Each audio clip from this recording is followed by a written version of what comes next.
Universal star Prabhas హీరోగా నాగశ్వన్ దర్శకత్వంలో అత్యంత ప్రతిష్టాత్మకంగా భారీ బడ్జెట్తో తెరకెక్కిన చిత్రమే కల్కి. ప్రపంచవ్యాప్తంగా కల్కి ఈరోజు విడుదలైనటువంటి నేపథ్యంలో అసలు కల్కి చిత్రం ఎలా ఉంది, ఈ చిత్ర కథ ఏంటి, మొదటి రోజు కల్కి ఎంత కలెక్ట్ చేసే అవకాశం ఉంది అనే దాని మీద మనం విశ్లేషణ చేసుకునేటువంటి ప్రయత్నం చేద్దాం. ప్రస్తుతం మనతో పాటు ఉన్నారు ప్రముఖ సినీ క్రిటిక్ దాసరి విజ్ఞాన్. ఆయనతో మాట్లాడదాం. విజ్ఞాన్ గారు హాయ్ అండి. కల్కి ఈరోజు ప్రపంచవ్యాప్తంగా విడుదలైంది. ఏంటి కల్కి కథ ఎలా ఉంది, ఈ చిత్రం మీద మీ రివ్యూ ఏంటి?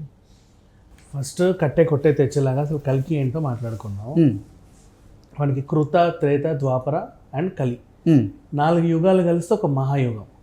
ఇది అయిన తర్వాత మళ్ళీ ఇంకో మహాయుగం స్టార్ట్ చేయాలంటే కల్కితో ప్రారంభమవుతుంది. మళ్ళీ కృత నుంచి స్టార్ట్ చేసి ఒక మంచి యుగాన్ని నిర్మించుకుంటారు. అయితే కలియుగాంతంలో జనాలు చాలా అంటే పాపాలు పెరిగిపోయి ఫుడ్ దొరక్క, నీళ్లు దొరక్క, ఏమి దొరక్క, ప్రతి దానికోసం సంఘర్షణకు లోనయ్యి ఒక రకంగా అల్లకల్లలో ఉంటుంది. ఆ టైంలో కలిని అంతం చేయడానికి కల్కి రావాలి. శంబల నగరం నుంచి వస్తాడు అని తెలుసు మనకి. ఆల్రెడీ కల్కి పురాణాలు, మహాభారతాలు చదివి ఉన్నాం.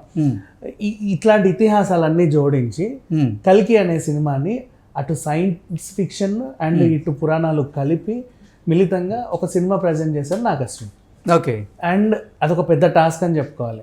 దాన్ని ఎలా ఉందని మాట్లాడుకుంటే, ఇప్పుడు మామూలుగా పాన్ ఇండియా లెవెల్ స్టార్ అంటే బాక్స్ ఆఫీస్ని బద్దలు కొట్టి స్టామినా ఉన్నటువంటి ప్రభాస్, దీపికా పదుకొనే, అమితాబ్ బచ్చన్, కమల్ హాసన్ అండ్ ఇంకా క్యామియోల గురించి మాట్లాడుకుంటే ఇన్ని ఒకటి కాదు రెండు కాదు, ఎప్పుడు తెర మీద కనబడిన కొన్ని కొత్త ఫేస్లు కూడా ఇందులో ఉన్నాయి.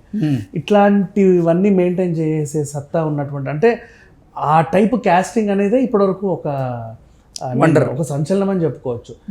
దాన్ని మోస్తా, జనాలని కన్విన్స్ చేస్తా, ఒక అందరికీ తెలిసిన కథనే కొత్తగా చెప్తా ట్రావెల్ చేయాలి అంటే అది చాలా రిస్క్తో కూడినటువంటి పని. కానీ దీన్ని చాలా అవలీలగా తీసేశారు నాగశ్వన్. అండ్ ఇప్పటి వరకు మీరు పురాణాల్లో విన్న ఏ కథ అయినా సరే, మీరు నమ్మిన ఏ కథ కూడా తెర మీద ఉండదు. Complete different. అంటే మహాభారతంలో ఉన్నటువంటి కొన్ని పాత్రలను ఇతివృత్తంగా తీసుకొని ఈ చిత్రంలో కొన్ని పాత్రలను తెరకెక్కించారు నాగశ్విని అంటూ కూడా కొన్ని వార్తలు వస్తున్నాయి. దాని గురించి ఏమంటారు? అయితే అశ్వత్థామ హతః కుంజరః అనే ఒక డైలాగ్తో సినిమా స్టార్ట్ అయిపోతుంది.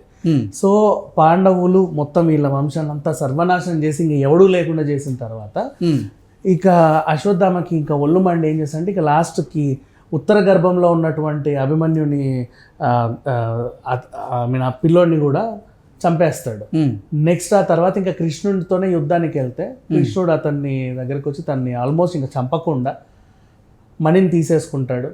అండ్ అతనికి ఒక శాపం ప్రసాదిస్తాడు. ఎలాంటిదంటే, నువ్వు ఆ చిన్నపిల్లోని భూమికి రాకముందే చంపేశావు, అంతకు మించిన పాపం ఇంకోటి లేదు నీకు, సో నిన్ను నేను చంపదలుచుకోవాలా, కలియుగాంతం వరకు ఇలాగే దుర్వాసనతో రక్తం ఓడుతూ, చీము కారుతూ, నెత్తురు గారుతూ కొండ గుహల మధ్యలో అలా తిరుగుతూ ఉండు ఆ గాయాలతో అని చెప్పి శాపం. మణిని కూడా తీసేసుకున్నాడు. నాకు ఇంకా పాప విమోచనం లేదా అని అడిగితే, ప్రతిదానికి రాక్షసులకి ఫస్ట్ వీళ్ళు శిక్షించిన తర్వాత నెక్స్ట్ ఒక వరం ప్రసాదిస్తారు కదా, రెగ్యులర్ ప్రాసెస్. సో దానిలాగానే ఈయన కూడా ఏం వరం ఇచ్చాడు ఆయనకి, మనీ నువ్వు ఒక మంచి సమయంలో నీకు మనీ వస్తుంది, కలియుగంలో నేను పుట్టబోతున్నాను, సేమ్ మళ్ళీ నా 10వ అవతారం, దశావతారంలో ఇది లాస్ట్ అవతారం, పుట్టబోతున్నాను, పలానా గర్భం నుంచి నేను వస్తాను, ఆ గర్భాన్ని కాపాడాల్సిన బాధ్యత నీది, బయటకు వచ్చిన తర్వాత ఇంకా నెక్స్ట్ అప్పటికి నీ మనీ నీకు వస్తుంది, ఆ టైంలో ప్రపంచం అంతా అల్లకల్లోలం అవుతుంది, నన్ను రానియకుండా కూడా కొన్ని శక్తులు ప్రయత్నించవచ్చు, దాన్ని అడ్డుకొని నన్ను కాపాడాల్సిన బాధ్యత నీదని ఒక చిన్న టాస్క్ ఇచ్చేసి వెళ్ళిపోతాడు. ఇంకా తర్వాత మన కథలోకి వెళ్తే భైరవ క్యారెక్టర్ చాలా జోవియల్గా ఉంటుంది. మనం ఆల్రెడీ చాలాసార్లు మాట్లాడుకున్నాం, మనం కార్టూన్లో కూడా చూసాం. చిన్నపిల్లల చేతిలో లాలీపాప్లు కొట్టేసే క్యారెక్టర్ ప్రభాస్ది, చాలా సింపుల్గా జోవియల్గా వెళ్ళిపోతుంది. అట్లాంటి క్యారెక్టర్లో ప్రభాస్ని అసలు చూపించడమే గ్రేట్. అంటే మళ్ళీ చాలా మంది అనుకుంటారు ఈ టైప్లో ప్రభాస్ని చూడాలి అనుకుంటారు కదా, ఎలా అయితే అనుకుంటారో అలాగే ఉన్నాడు. అండ్ అంత ఫస్ట్ హాఫ్ అంతా జోవియల్గా వెళ్ళిపోతూ ఉంటుంది. అన్ని క్యామియోల ఇంట్రొడక్షన్లు, కొన్ని స్టోరీస్ అంటే ఏదో చెప్పాలనుకున్నారు, సెకండ్ హాఫ్లో వాటికి క్లారిటీ ఇచ్చుకుంటూ ఫస్ట్ హాఫ్లో అంతా అలా బ్లాక్స్గా చూపించుకుంటూ వెళ్ళిపోయారు. భైరవ కథ ఏంటంటే, తనకి వర్క్ వచ్చినప్పుడు ప్రతిసారి బౌంటీ అంటే మనం పని కోసం వెళ్తాం కదా, వర్క్ డైలీ లేబర్ వర్క్, వెళ్ళినప్పుడల్లా కొన్ని మనకి డాలర్స్, రూపీస్ లాగా వాళ్ళకి యూనిట్స్ వస్తాయి. కొన్ని యూనిట్స్ జమ చేసుకొని ఏదో సాధించాలనుకుంటాడు. ఏం సాధించాలి? కాంప్లెక్స్కి వెళ్ళి ఉండాలనుకుంటాడు. కాంప్లెక్స్ ఏంటంటే ఈ ఆ టైప్లో మొత్తం ఆ ప్రపంచం అంతమయ్యే ఇంకా రేపో మాపో అంతమవుతున్న టైంలో అందరి దగ్గర నుంచి దోచుకొని నీళ్లు, యాపిల్స్, పనస పండ్లు, ఇంకేమంటాయి అవన్నీ దాచుకొని ఒక కాంప్లెక్స్ నిర్మించుకున్నారు కమల్ హాసన్. అంటే అక్కడే అన్నీ ఉంటాయి. వాళ్ళు ఒక ప్రాజెక్ట్ కే అనేది మొదలు పెడతారు. అంటే అమ్మాయి గర్భంతో ఉన్నప్పుడు 120 డేస్లో విడుదలయ్యే ఒక సీరంని వాళ్ళు కలెక్ట్ చేస్తూ ఉంటారు.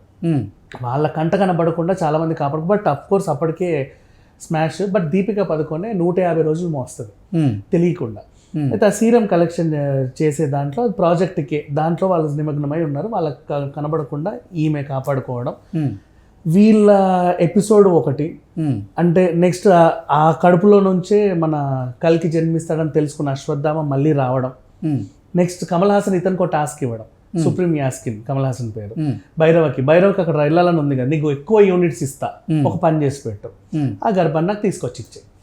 ఇప్పుడు ఇతను హీరోయిన్ కమల్ హాసన్కి అప్పగించడానికి వెళ్ళే టాస్క్ అశ్వత్థామని ఎదుర్కోవడం. వీళ్ళిద్దరు కలవబోతున్నారు, ఏదో జరగబోతుందనే దీంతో మంచి ఇంటర్వెల్ బ్యాంగ్ ని ముగిస్తారు. ఇంటర్వెల్లో దీపిక పదుకొనే పర్ఫార్మెన్స్ ఉంటుంది నెక్స్ట్ లెవెల్. అండ్ దాన్ని మోస్తా ఆఫ్టర్ ఇంటర్వెల్ తర్వాత వీళ్ళ ఫైట్ ని మనం ఆల్రెడీ ఊహించినట్టే భారీ ఎత్తున చిత్రీకరించారు. ఓకే, అంటే గర్భంతో ఉన్నటువంటి దీపికా పదుకొనే పాత్రని కాపాడుకునేందుకే అశ్వత్థామ ప్రయత్నం చేస్తూ ఉంటాడా? అండ్ నెక్స్ట్ ఇకపోతే గర్భంతో ఉన్న దీపికా పదుకొనేని కమల్ హాసన్కి అప్పచెప్పాడా, కమల్ హాసన్ ఆశ నెరవేరిందా, అశ్వత్థామ అడ్డుకోగలిగాడా, అసలు ఏం జరిగింది అనేదంతా మనం తెర మీద చూడాలి. అండ్ ఆల్మోస్ట్ ఇంకా చాలా క్యామియో సర్ప్రైజెస్ ఉంటాయి, ప్రతి క్యారెక్టర్కి ఏదో ఒకటి ఉంటుంది. అవన్నీ కూడా తెర మీద చూడాలి. అంటే లేని వాళ్ళ గురించి మనం మాట్లాడుకోవచ్చు, ఉన్న వాళ్ళ గురించి చెప్తే అది సస్పెన్స్ పోతుంది. తెర మీద అప్పుడప్పుడు చూస్తేనే సర్ప్రైజింగ్ గా ఉంటుంది క్యామియో రోల్స్ అన్ని. ఇక్కడ డైరెక్షన్ ఏంటి ఫస్ట్ హాఫ్ చాలా డల్ గా ఉంది అంటూ కొన్ని రివ్యూలు ఇస్తున్నారు. ఎందుకు ఫస్ట్ హాఫ్ డల్ గా ఉంది? అది చాతగాని దద్దమ్మలు ఉంటారు కదా, సినిమా కూడా చూడడం చాతగాని దద్దమ్మలు మాట్లాడుకున్న మాట అది. అంత పెద్ద సినిమా నిన్ను అర్థమయ్యేలాగా చెప్పాలి అనుకుంటే even same like Ponniyin Selvan, simple గా చెప్పాలి అంటే ముందు అన్ని క్యారెక్టర్స్ని నీకు అటాచ్ చెయ్యాలి. ఆ బ్లాక్ చూపించి తర్వాత ఇంకో బ్లాక్కి వెళ్ళి తర్వాత ఇంకో బ్లాక్కి వెళ్ళి తర్వాత ఇంకో బ్లాక్కి వెళ్తే నువ్వు కాన్సన్ట్రేషన్ పెడితే ఏం జరుగుతుందో నీకు అర్థమవుతుంది. అంతే. ఆ గోలల మధ్యలో నువ్వు ఇది చూసి అది చూసి ఇది చూసేసరికి నీకు అర్థం కాక అది బాగాలేదంటున్నావు.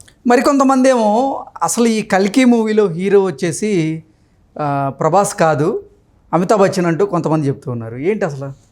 నిజంగా హీరో అంటే వాళ్ళ మాట నోటి దాడితే చెప్పేవాడు ఒకలా చెప్తాడు, వినేవాడు ఇంకోలా వింటాడు. ఇప్పుడు నేను కూడా అంటా, ఎలా అంటే గొప్పగా విషయం అది. భైరవని ఒక చెడు పని కోసం విలన్ పంపాడు, పాపం భైరవకి తెలియదు కదా. అశ్వత్థామ నిజంగా ఒక మంచి పని కోసం హీరోయిన్ని కాపాడుతున్నాడు. సో ఇప్పుడు ప్రభాస్ అశ్వత్థామని కొడుతున్నాడు అంటే అశ్వత్థామనే హీరో లాగా, ప్రభాస్ విలన్ లాగా మనకు కనిపిస్తాడు. అంటే అసలు సినిమా మొత్తం మీద ప్రభాస్ కంటే అమితాబ్ బచ్చన్ పాత్ర నిడివే ఎక్కువగా ఉన్నట్లుగా చెప్తూ ఉన్నారు. ఉండాలి ఖచ్చితంగా, దానికి అవసరం. ఎందుకంటే కల్కి అవతారానికి ముఖ్యమైన కారణం అతన్ని కాపాడి భూమికి తీసుకురావడానికి శ్రమించింది అశ్వత్థామ.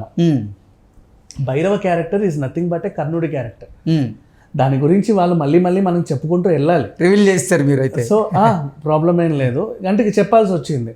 అండ్ ఇకపోతే అసలు విషయం ఏంటంటే ఈ కథనంతా మోయడానికి వాళ్ళకి పార్ట్ 1 ఆర్ పార్ట్ 2 సరిపోదు, ఒక యూనివర్స్ కావాలి. అందుకని కల్కి యూనివర్స్ ని ప్రజెంట్ చేస్తామని లాస్ట్ ఒక సర్ప్రైజ్ ఇచ్చారు. కమల్ హాసన్ పాత్ర దీంట్లో ఇంతే ఉన్నప్పటి నుంచి తర్వాత నెక్స్ట్ ఎపిసోడ్ లో ఇప్పటి వరకు తెలుగు సినీ ఇండస్ట్రీలో మీరు ఎప్పుడూ చూడనటువంటి ఒక బలమైన విలన్ ని చూస్తారు. ఓకే, ఆ పాత్ర కమల్ హాసన్, అందుకే ఆయన్ని సెలెక్ట్ చేసుకున్నారు. ఇంకా ఉంటది నెక్స్ట్ తర్వాత కొనసాగింపులు. సో ఈ రకంగా ఈ స్టోరీ అనేది సాగింది. అండ్ ఇక అంటే భైరవ పాత్రకి అలాగే బ్రహ్మానందం పాత్రకి మధ్య వచ్చే ఆ ఫన్ మూమెంట్స్ ఏవైతే ఉంటాయో అవి కొంచెం ఎబ్బెట్టిగా ఉన్నాయి, అంత ఫన్ జనరేట్ చేయలేకపోయాయి అంటూ కూడా కొంతమంది రివ్యూ ఇస్తున్నారు. దాని మీద సీరియస్ సైంటిఫిక్ యాక్షన్ సినిమాలో అక్కడక్కడ చెలోక్తులు ఉండాలి తప్ప పూర్తిగా చెలోక్తులనే పెట్టి సినిమా తీస్తే అది కామెడీ థ్రిల్లర్ అయిపోతుంది, నీకు సైంటిఫిక్ థ్రిల్లర్ అవ్వదు. అందుకు అలా పెట్టాల్సి వచ్చింది. అంటే ఆ కామెడీ సీన్స్ అనేవి పండలేదని చెప్తున్నారు. పండలేదు ఇన్ సెన్స్ అంటే వాళ్ళకి సరిగ్గా అర్థం కాల. ఈవెన్ పొన్నియిన్ సెల్వన్ అర్థం చేసుకున్న వాళ్ళకి కూడా దాంట్లో చాలా ఫన్ ఎలిమెంట్స్ ఉంటాయి, అందరికి ఎక్కువ అవి. ఓకే, అంతే. అది కొంతమందికి అర్థం కాదు. వాళ్ళు ఏం చేస్తారంటే నాకు అర్థం కాలేదు అని ఒప్పుకోరు, నచ్చలేదంటారు, బాగాలేదంటారు, అది సంగతి. సో దీంట్లో అలాంటిది ఇంకొకసారి క్షుణ్ణంగా చూస్తే నీట్గా అర్థమవుతుంది. And for the first time in theatre, మీరు నమ్మరు, ప్రభాస్ సినిమా వచ్చిందంటే అందరు ఎగురుతా గోలలు చేస్తా కాగితాలు ఎగరేస్తా ఆ సినిమా సగం చూడనివ్వరు. ఇక్కడ ఏం చేద్దాం మొత్తం దానికి భిన్నం. పిన్ డ్రాప్ సైలెన్స్ తో సినిమా చూస్తాను. అంటే నెక్స్ట్ ఏం జరుగుతుందో వాళ్ళకి తెలియాలన్నట్టుగా అంత అట్రాక్ట్ చేసింది మూవీ అని చెప్పుకోవచ్చు. అది పిన్ డ్రాప్ సైలెన్స్ లాస్ట్ రావడం ఎవరైనా చూసారా అసలు? అంత అంటే ఒక హారర్ మూవీస్లో లేకపోతే థ్రిల్లర్స్లో అలా చూస్తారు బేసికల్లీ. సైంటిఫిక్ యాక్షన్ థ్రిల్లర్ని కూడా అంత ఇదిగా చూసారంటే అంటే ఎక్కడ అరిచినా ఎక్కడ గోల పెట్టినా ఏ అంశం మేము మిస్ అవుతాము అన్న భయం వాళ్ళలో మిగిలింది ప్రతి ఒక్కరికి. అందుకు అలా చూశారు. అంటే ఇప్పటి వరకు ప్రభాస్లో చూడనటువంటి ఒక కొత్త పర్ఫార్మెన్స్ని ఈ సినిమాలో చూడబోచ్చా మనం? అవుట్ అండ్ అవుట్ ఇప్పటివరకు ప్రభాస్లో చూడలేకపోయింది అనేది ఏమీ లేదు. ప్రభాస్ని చూడడానికి సినిమాకి వెళ్ళాలి. ప్రభాస్ ఎలా ఉన్నాడు అలాగే ఉన్నాడు అంతే. కొత్త ప్రభాస్ పాత ప్రభాస్ అనేది ఏం లేదు, ప్రభాసే. సో అలా చూడడానికి వెళ్ళొచ్చు. ఇక డైరెక్షన్ విషయానికి వస్తే ఆయన కొంచెం లిబర్టీ తీసుకున్నప్పటికీ కొత్త లోకాన్ని ప్రజెంట్ చేశాడు. ఇప్పటివరకు ఒక తెలుగోడు ఇంత బాగా తీయగలడా అంటే ఇంటర్నేషనల్ లెవెల్లో విజువల్ వండర్, విజువల్ ఫీస్ట్ లా ఉందంటారా? చాలా అంతకు మించి ఉందని చెప్పుకోవాలి. ఇంకా మ్యూజిక్ విషయానికి వస్తే ఎక్కడెక్కడ బీజిఎం పండాలి అంత బాగా పండింది. అండ్ మీకు ఆ పంజాబీ సాంగ్ ఉంది చూసారా, అదేం పంట కింద రాయిలా లేదు, ఒక యాక్షన్ సన్నివేశాల్లో భాగంగానే వచ్చి అలా వెళ్ళిపోతుంది. అది కూడా చాలా బాగుంటుంది. సాంగ్స్ అన్నీ కూడా నీట్గా ఉన్నాయి. లాస్ట్ 15 minutes అంటే మ్యూజిక్తోనే నిలబెట్టాడు సంతోష్ నారాయణ్, చాలా అద్భుతంగా ఉంది. ఇక ఇట్లాంటి విజువల్ వండర్లో మనం కెమెరా డిఓపి గురించి ఎంత చెప్పినా తక్కువే. ఇంకా ఎడిటింగ్ అన్నీ కూడా నిర్మాణ విలువలు. మీరు ఇచ్చే రేటింగ్ ఎంత? నిర్మాణ విలువలు కూడా అశ్విని దత్ గారు 500 కోట్ల బడ్జెట్ పెట్టారు అంటే, అంత సాహసం చేశారు అంటే నిజంగా ప్రతి రూపాయి అక్కడ కనిపిస్తుంది ఆల్మోస్ట్ కూడా.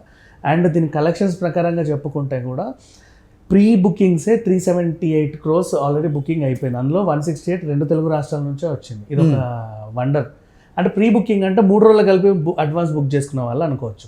కానీ మొదటి రోజే 300+ ఆల్మోస్ట్ కలెక్ట్ చేసింది. అంటే ఇప్పటి వరకు ఉన్న అన్ని రికార్డులను కూడా ఈ కల్కి మూవీ బద్దలు కొట్టబోతుంది. ఈ వీకెండ్ కలెక్షన్స్ నన్ను అడిగితే ఆల్మోస్ట్ 1000 వరకు ఈజీగా వచ్చేస్తేనే అనుకుంటున్నా. ఇంకా థియేటర్లు కూడా పెంచుకునే అవకాశం ఉంది. పాజిటివ్ టాక్ వచ్చేసింది.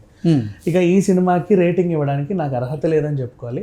నాకే కాదు ఎవరికీ అర్హత లేదు. ఎందుకంటే ఒక కొత్త ప్రపంచాన్ని ఒకరు సృష్టించినప్పుడు కొన్ని ఉంటాయి, అవతార్ లేకపోతే ఒక కల్కి ఇలాంటి కొన్ని సినిమాలకి డంక్ ఇలాంటివి మనం అందులోకి వెళ్ళడమే మన గొప్పదనం, దాన్ని చూడటమే మన గొప్పదనం. సో దీనికి నేను రేటింగ్ ఇవ్వదలుచుకోవాలి. బికాజ్ నాకు అంత అర్హత లేదనే ఫీలింగ్లో నేను ఉన్నా. అంత బాగుంది సినిమా.